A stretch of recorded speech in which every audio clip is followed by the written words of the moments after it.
France released a statement on Sunday condemning President Donald Trump for withdrawing from a previously agreed-upon statement by all 7 nations in the Group of 7, or G7.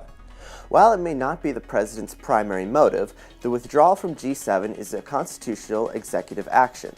Let me explain. The premise of the G7 is to have a conference of leaders from certain countries to make agreements about global economic governance, international security, and energy policy. When America's president attends and makes agreements with other nations, however, he does so by sidestepping the treaty process by which the Constitution designates the American government to make agreements with foreign nations. The reason for the treaty process is that it has the protection of including the Senate body, which are direct representatives of each state. Article 2, Section 2, Clause 2 explicitly states, "The President shall have power, by and with the advice and consent of the Senate, to make treaties, providing 2/3 of the senators present concur."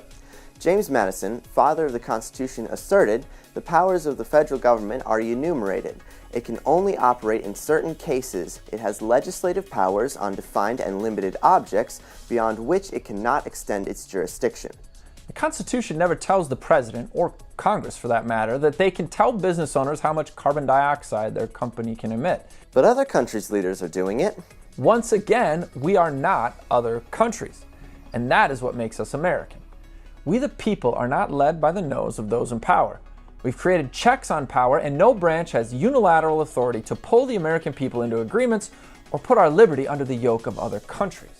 When more closely examined, it seems that the international agreements like these, like exaggerated climate change, have little to do with the environment, but have everything to do with communism versus free market capitalism. Consider this. Ottmar Edenhofer, vice chair of the UN International Panel on Climate Change, says, "One must say clearly that we redistribute the world's wealth by climate policy." Harvey Reuven, former vice chair of the International Council on Local Environmental Initiatives, made the claim individual rights will have to take a back seat to collective in the process of implementing sustainable development. Are you catching on to these undercurrents of Marxism? Many of these so-called global agreements are all about just what the proponents say they are about: a Marxist world economy that pledges no allegiance to America, Americans, or the Constitution. In fact, it desires and requires all others to pledge allegiance to itself. Thomas Jefferson wrote in 1825, "The greatest calamity which could befall us would be submission to a government of unlimited powers."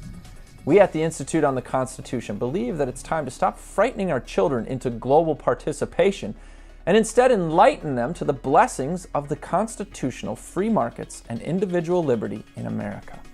We're hoping that you'll join us. This is Jake MacAulay and Dominic MacAulay with the Institute on the Constitution, bringing you the American View.